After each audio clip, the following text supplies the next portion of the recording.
Hi అండి, ఎలా ఉన్నారు? బాగున్నారా? అయితే చాలా బాగున్నామండి.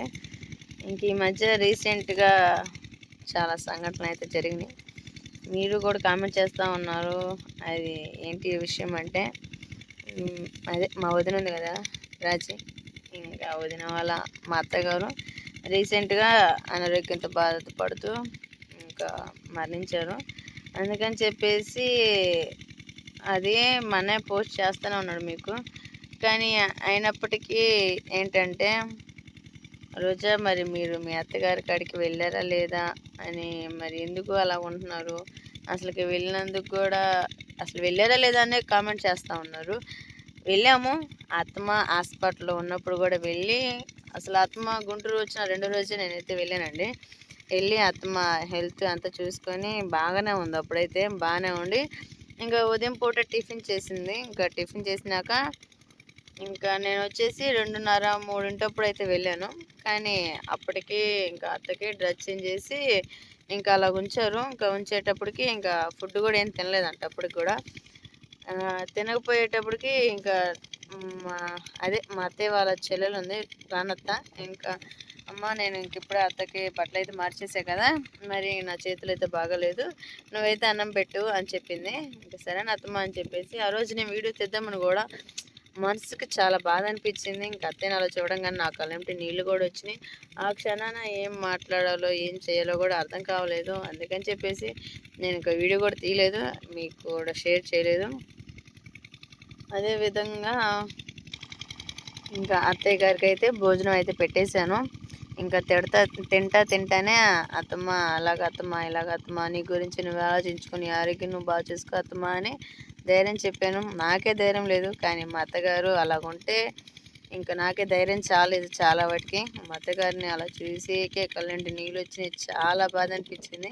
మా చిన్నప్పుడు అయితే మా అత్తయ్య మమ్మల్ని చెతురుగా ఏదో ఒకటి మాట అంటాం, అంటే పక్కనూరే కదా మా అత్తయ్య గారిది, అందుకని చెప్పేసి ఏదో ఒకటి చెతురుగా మేనగోళ్ళం కదా ఏదో ఒకటి మాట్లాడుతూ ఉండేది. అలాగత్తమా ఇలాగత్తమా అని చెప్పేసి ఒకప్పుడు స్టేజీలో వాళ్ళ టైంలో రిచ్ పీపుల్ ఎవరంటే మా అత్తగారు వాళ్ళు. అక్కడ అంత రిచ్ పీపుల్స్ మాకంటే కూడా ఆ టైంలో. కానీ ఎవరి కళ్ళు పడ్డాయో ఎవరి దిష్టి పడిందో పాపం చాలా దెబ్బలు తిన్నారు. ఇల్లు బాగు చేసుకోవటం కానీ అక్కడ ట్రయల్స్ వేసుకోవటం కూడా ఆ ఊర్లో ఫస్ట్ టైం ఆ పల్లెలో ఇంకా ట్రయల్స్ అనేది ఇల్లు బాగు చేసుకోవడం అనేది మా అత్తగారి ఇల్లు తర్వాతేనండి ఎవరిదైనా అంత శుభ్రంగా చేయించుకుంది. ఇంకా ఇలానే దిష్టి తగిలి మరి అత్తగారికేమో ఇలాగ పడిపోయింది, కింద పడింది. ఇంకా వదినకి పెళ్లి చేసింది, చిన్న వదినకి పెద్ద వదినకి ఇద్దరికి పెళ్లి చేసింది. ఇంకా ఒక్కడే ఉన్నాడు రాజేష్, అదే రాజీ వాళ్ళ తమ్ముడు. ఇంకోడిని అకౌంట్ చూసుకుంటూ ఇదవుతా ఉంది. ఇంకా అలాగా ఎవరి కళ్ళు పడ్డాయో పాపం చాలా అప్సెట్ అయిపోయారు వాళ్ళ ఫ్యామిలీలో.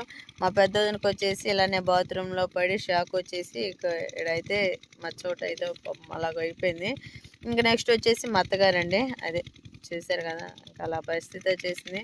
ఐ థింక్ ఇక్కడ మెడ మీద అయితే నరం పట్టేసుకొని ఇంక ఆపరేషన్ అయితే చేశారు.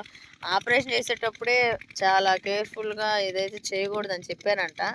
అప్పుడైతే నేను వెళ్ళలేదులే. కానీ మొన్నే వెళ్ళాను. ఇంతకుముందు 2 నెలలు, నెల ఉన్నారు. కానీ నాకైతే కుదరలేదు అప్పుడు. ఇలానే పొలం పనులని అయ్యని, ఇయ్యని చూసుకోవటమే సరిపోయింది. అస్సలకైతే కుదరలేదండి. మొన్న ఎళ్లి చూస్తే అప్పటికి మా ఊరెళ్ళినప్పుడు మా అత్తగారిని పలకరిస్తూనే ఉంటాను. "ఏందత్తమ్మా ఎలాగుంటుంది? ఏంది ఒంట్లో ఆరోగ్యం బాగుంటుందా?" అది ఇది అని అడుగుతూనే ఉంటాను. అలాగా జరిగిపోయింది.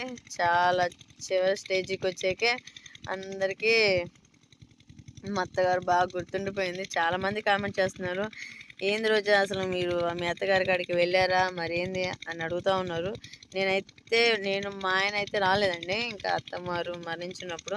మా ఆయన పిల్లలున్నారు గదా! అందుకని చెప్పేసి ఇంకా ఆయన అక్కడే ఉన్నాడు. మా నాన్న, మా అమ్మోళ్ళేమో గుంటూరులో ఉన్నారు. బస్ స్టాండ్‌లో బుజ్జివిలో. ఇంక బుజ్జి వాళ్ళతో పాటు నేను మా నాన్న వాళ్ళతో బస్‌కైతే వెళ్ళాను. ఇంకా అక్కడికెళ్ళాకే 1:30 ఆ మధ్యలో అయింది. మళ్ళీ ఎమ్మటనే అత్తగారిని చూసేసి ఇంక మా వదిన అయితే ఎంత బాధపడిందంటే, అమ్మో! చాలా బాధపడ్డారండి. అసలు ఆ నరకం అనేది మా అత్తగారు చాలా అనుభవించింది. అలాగ చూసాకే చెప్పా గదా! చాలా నరకయాతన. ఎంత నరకయాతన పడిందంటే, ఇంక నేను బతికుండి గూడా చనిపోయిన రీతిలో ఉన్నానే అన్నంత బాధలో అయితే ఆ బాధతోనే ఆమె కుంగిపోయిందండి. చాలా వాటికి చాలా చాలా కుంగిపోయింది. ఇంకా ఆ బాధే ఆమెని దేవుడు అయితే పిలిపించుకున్నాడు. అదేవిధంగా ఇంక 2 రోజుల్లో అదే జ్ఞాపకార్థం పెట్టుకుంటారు కదండి 11 రోజు దినం. నేను ఒక వీడియో తీయంది ఎందుకు కారణం అంటే కూడా ఇదే. ఎందుకులే అని చెప్పేసి బాధాకరంగా మనం వీడియో తీస్తే ఏం బాగుండుద్ది. మనం ఏదైనా హ్యాపీనెస్ వీడియో పెట్టుకోవాలి కానీ ఇంకా బాధాకరంగా పెట్టుకొని మనం కూడా బాధపెట్టడం బాగోదని చెప్పేసి ఇంక నేనైతే వీడియో తీయలేదు.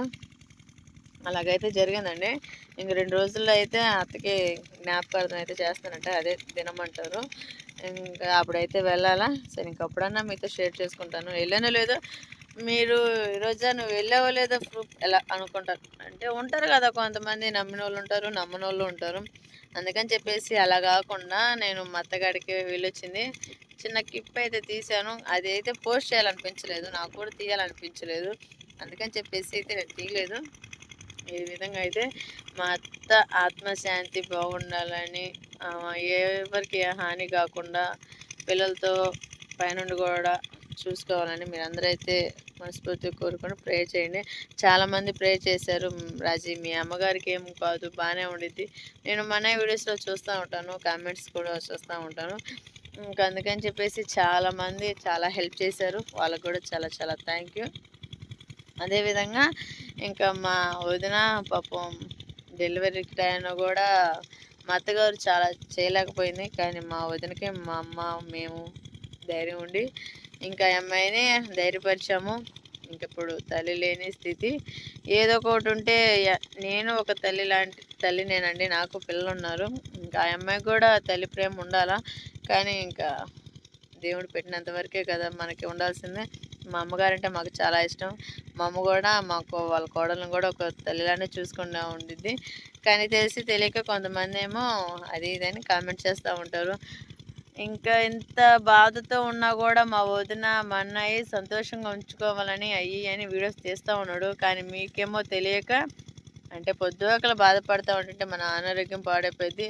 మనకి చాలా ప్రాబ్లమ్స్ వస్తాయి. అందుకని చెప్పేసి మా అన్న ఏదో ఒక విధంగా మా వదిని హ్యాపీనెస్ చేయాలని మా అమ్మ వాళ్ళ ఇంటికి అలానే బుజ్జి కాడికి అలా తిప్పుతా వదిన అదే ఏమంటారు తోడికోడలు ఇప్పుడైతే చాలా బాగా కలుసుకుంటున్నారు. ఇంకా అలానే కలిసి ఉండాలని మీరందరూ మనస్ఫూర్తిగా అయితే కోరుకోండి. ఏ ఆటంకం ఇబ్బంది లేకుండా ఎవరి కళ్ళు దిష్టి కూడా వాళ్ళకి పడకుండా నేనైతే కోరుకుంటున్నాను. అదేవిధంగా ఇంక మా చేనుకైతే నీళ్ళైతే పెడుతున్నామండి. ఇక తెల్లచెన్న ఇంకా నీళ్ళైతే పెడతామున్నాము. పొద్దున అనంగా వచ్చేసాము. ఇంకా ఇంతవరకు చేను అవ్వలేదు. 2 రోజుల నుంచి తడుపుతూనే ఉన్నాము. ఈ చేలు పని అయిపోతే ఇంకా అదే ఊరికి వెళ్ళాలి కదా. ఇంకా ఊరికి వెళ్ళే టైంకి ఇదంతా వైనం చేసుకోవాలనుకుంటున్నాము. శుక్రవారం అన్నారండి. మరి ఇంకా ఎలాగుండిద్ది ఆ రోజు వెళ్ళాలా. ఇంక మా అత్త అంటే మాకు బాగానే ఉండిద్దండి. కానీ ఇక పెళ్ళిళ్ళు అయ్యి అటు ఇటు తిరుగుతా కాకపోతే అలాగ ఉంటున్నాము. కానీ లేకుంటే ఉన్నప్పుడు కూడా మా వదినైనా మా అత్తగారైనా మమ్మల్ని చాలా బాగా చూసుకునేవాళ్ళు. అదేవిధంగా ఇంకా మా వదిన చాలా బాధ పెడతా ఉన్నారండి బ్యాడ్ కామెంట్స్ వల్ల. చూస్తూనే ఉన్నాను. అది ఇది అంటా ఉన్నారు. ఎందుకు అలా పెడుతున్నారు ఏమో. మా అన్నయ్యే వీడియోస్ మాట్లాడుతున్నాడు మా వదిన కంటే ఎక్కువగా. మా అన్న వదిన ఏం మాట్లాడిద్దండి, తను బాధలో ఉంది. తల్లి లేని బాధ లోటు ఎలాగుండిద్దో పాపం. తల్లి లేని వాళ్ళకే తెలిసిద్ది ఆ బాధ అనేది. వదిన ఏం మాట్లాడిద్దండి, తను బాధలో ఉంది. తల్లి లేని బాధ లోటు ఎలాగుండిద్దో పాపం. తల్లి లేని వాళ్ళకే తెలిసిద్ది ఆ బాధ అనేది. బ్యాడ్ కామెంట్స్ పెట్టే వాళ్ళకి తెలీదు. అలా కాకుండా మనిషిని మనం సంతోషపరిచే విధంగా మాట్లాడి కామెంట్ చేస్తే ఇంకా తనకి హ్యాపీనెస్ వచ్చి వాళ్ళ తల్లి గారు లేదన్న బాధ నుంచి బయటపడిద్ది. నేను అప్పుడప్పుడు ఫోన్ చేస్తూ ఉంటాను, వదిన ఎలా ఉన్నారు బాగున్నారా అంటే, ఇంకా నైట్ వచ్చేసి అమ్మ వాళ్ళ ఇంటికాడ కొనుక్కుంటున్నారంట. పగలు వచ్చేసి ఇంకా అక్కడే ఉంటున్నారు. అంటే ఏదో ఒక ఇల్లు ఉండేది కదండి, ఇంకా అదే ఊర్లో పుట్టి అదే ఊర్లో తిరుగుతా తల్లి లేకుండా ఉండటం అనేది చాలా బాధగా ఉండేది కదా. ఆ బాధ ఎట్లాగుండిద్దో అనేది పాపం తల్లి లేని వాళ్ళకే తెలిసిద్ది. దేవుడి దయ అంతా మన చేతిలో అన్నది ఏమీ లేదు. ఇదేనండి మ్యాటర్ వచ్చేసి. ఇంకా మా చేను ఎలా ఉందో ఒకసారి చూసేయండి. ఇదిగోండి ఇంకా అక్కడ వచ్చేసి ఇంజన్ అయితే పెట్టేసాము. ఇంకా ఆ విధంగా అయితే మొత్తం అయితే తెల్లజొన్న నాటాము. కానీ ఇటు వచ్చేసి మొలవలేదు వాటర్ లేక. ఇక మొన్న వాటర్ అయితే పెడితే ఇలా చిన్న చిన్న చిన్న మొలకలు అయితే వస్తూ ఉన్నాయి. ఇంకా అక్కడ వచ్చేసి మా వారు ఇంకొక ఆయన నీళ్ళు పెడతా ఉన్నారండి. ఇంకిటి వచ్చేసి మొక్కజొన్న వేసారు. ఇంకిటి కూడా మొక్కజొన్న వేసారు. మరి మీ సైడ్ అయితే ఏం వేసారో కామెంట్ చేయండి. సరేనండి, మీరు పెట్టే కామెంట్స్కి నా యొక్క రిప్లై ఇదేనండి. ఇంకా మా అత్తగారి కాడికి అయితే వెళ్ళొచ్చాను. మా అత్తన్న గారిని చూసి వచ్చాను. ఆ రోజు ఎవరెవరు వెళ్ళామంటే మళ్ళీ ఇంకొక విషయం చెప్పలేదు. మా చెల్లెలు వచ్చింది. మా చెల్లెల వాళ్ళ మామయ్య వచ్చాడు. ఇంకా అందరం అయితే కలిసి వెళ్ళాము ఒకసారి. ఇంకా అప్పుడు దాకా ఉండటం కష్టం అని చెప్పేసి నేనైతే ఎమ్మనే బయలుదేరి వచ్చేసాను. ఇంకా పిల్లలు ఉన్నారు కదా, చిన్న పిల్లలు పొద్దుపోయిద్దులు అని చెప్పేసి ఎమ్మనే అయితే వచ్చేసాను. ఓకేనా. ఇంకా వీడియో మీకు నచ్చితే లైక్ చేయండి. ఓకేనా. తెలియని వాళ్ళకి అర్థం చేసుకొని కామెంట్ చేయండి. ఓకేనా. Thank you. బాయ్.